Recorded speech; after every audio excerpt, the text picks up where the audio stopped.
할렐루야. 사랑하는 대강의 가족 여러분, 오늘 하루도 하나님의 말씀과 동행하는 삶이 되길 소망합니다. 오늘 함께 나눌 하나님의 말씀은 로마서 11장 7절에서 10절 말씀입니다. 그런즉 어떠하냐? 이스라엘이 구하는 그것을 얻지 못하고 오직 택하심을 입은 자가 얻었고 그 남은 자들은 우둔하여졌느니라. 기록된 바 하나님이 오늘까지 그들에게 혼미한 심령과 보지 못할 눈과 듣지 못할 귀를 주셨다 함과 같으니라. 또 다윗이 이르되 그들의 밥상이 올무와 덫과 거치는 것과 보응이 되게 하시옵고 그들의 눈은 흐려 보지 못하고 그들의 등은 항상 굳게 하옵소서 하였느니라. 아멘.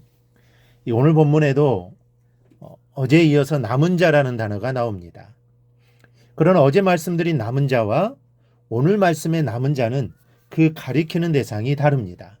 어제는 하나님의 은혜로 택함을 받고 그 은혜에 개인적으로 결단한 구원받은 사람들을 가리켜서 남은 자라고 했지만 오늘 말씀의 남은 자는 정반대의 대상을 가리치고 있는 말입니다. 즉 은혜 받지 못한 자, 하나님의 구원의 은혜를 받지 못한 자, 저주받은 자를 남은 자라고 말하는 것입니다. 그래서 이 시간에는 오늘 말씀 속의 남은 자, 즉 은혜 받지 못한 자의 특징에 관하여 생각하면서 은혜를 나누고자 합니다.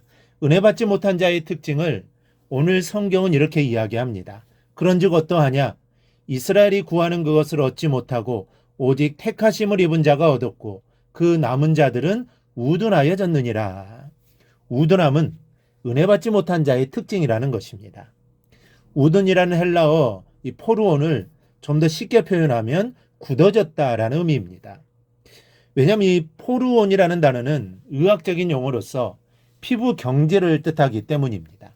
쉽게 말해서 굳은 살이라는 말입니다. 그런데 은혜 받지 못한 자의 마음이 그렇다는 것입니다. 마음에 굳은 살이 박혔다는 것입니다. 여러분, 굳은 살이 박히면 그 부분이 어떻게 됩니까? 딱딱해집니다. 또 딱딱해진 그 부분은 감각이 없습니다. 일을 하다 보면 이 손바닥과 손가락이 이어지는 관절 부분에 이 굳은 살이 박히는 경우가 많은데 그럴 때 칼로 그 굳은 살을 잘라내 보십시오. 전혀 아프지 않습니다. 감각이 없기 때문입니다.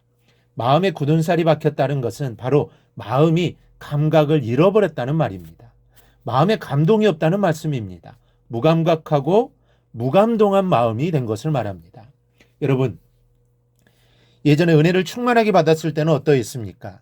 말씀 한마디만 들어도 가슴이 찡하고 기도할 때마다 회개하며 눈물을 흘리고 찬송을 부르면 감사와 감격에 건 눈물이 주르르 흘렸습니다. 모든 것이 다 하나님의 은혜였습니다. 늘 감사했습니다. 그런데 은혜 받지 못한 자들은 그렇지 못하다는 것이죠. 8절입니다. 기록된 바 하나님이 오늘까지 그들에게 혼미한 심령과 보지 못할 눈과 듣지 못할 귀를 주셨다 함과 같으니라. 은혜 받지 못한 자들은 호소해도 깨닫지 못하고 보여주어도 보지를 못하고 들려주어도 듣지를 못합니다. 절대로 복음의 마음을 열지 않습니다. 그 이유는 마음이 굳어졌기 때문이죠. 그러므로 이것이 저주가 아니면 무엇이겠습니까? 망하게 해주십시오. 사고나게 해주십시오. 완전히 거덜나게 해주십시오. 이렇게 하는 것은 이것에 비하면 저주도 아닙니다. 오히려 그런 어려움을 통해서 깨닫고 하나님께로 돌아올 수 있기 때문입니다. 그러나 마음이 굳은 살이 박힌 것처럼 굳어져서 보지 못하고 듣지 못하고 깨닫지 못하면 어떻게 되겠습니까? 그 인생의 끝에는 영원한 심판과 지옥이 기다리고 있을 터니 이보다 더 심한 저주가 어디에 있겠습니까? 애굽의 바로왕이 그랬습니다. 그의 마음이 굳어져 버렸습니다. 그래서 자신의 나라에 내리는 재앙을 보고도 회개하지 못합니다. 계속 우깁니다. 그러다가 아들도 죽고 나라가 큰 재앙을 당하게 된 것이죠. 이렇듯 굳어진 마음은 저주를 받을 수밖에 없는 것입니다. 오늘 본문 9절 10절에 인용된 다윗의 시는 저주의 내용을 담고 있는 복수의 시입니다. 그런데 다윗이 어떻게 저주하고 있습니까?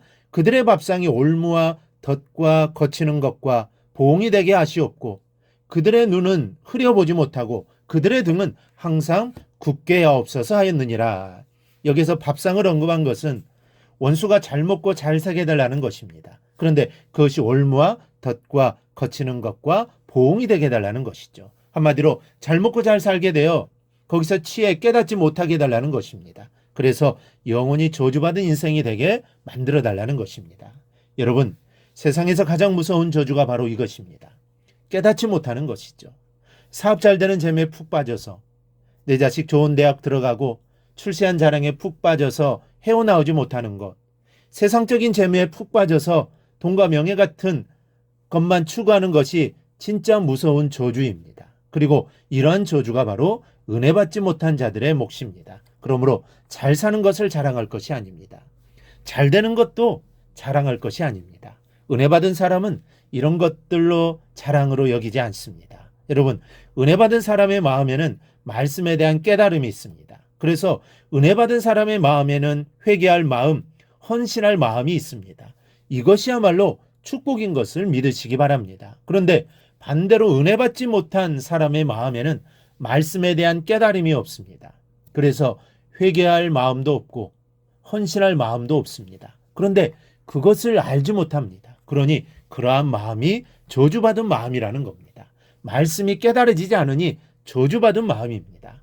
우리 모두는 이런 마음이 아니라 은혜 받는 마음이 되기를 소망합니다. 그래서 말씀이 들려질 때 깨달아지고 또 깨달은 대로 은혜 받은 대로 충성하고 헌신하는 성도들이 다 될 수 있기를 바랍니다. 그리하여 늘 하나님 마음에 합한 사람, 은혜 받은 사람으로 살아가기를 주님의 이름으로 축원합니다. 오늘 묵상한 말씀을 굳게 잡고 삶으로 실천하며 살아내는 대강의 모든 성도들이 되기를 축복합니다.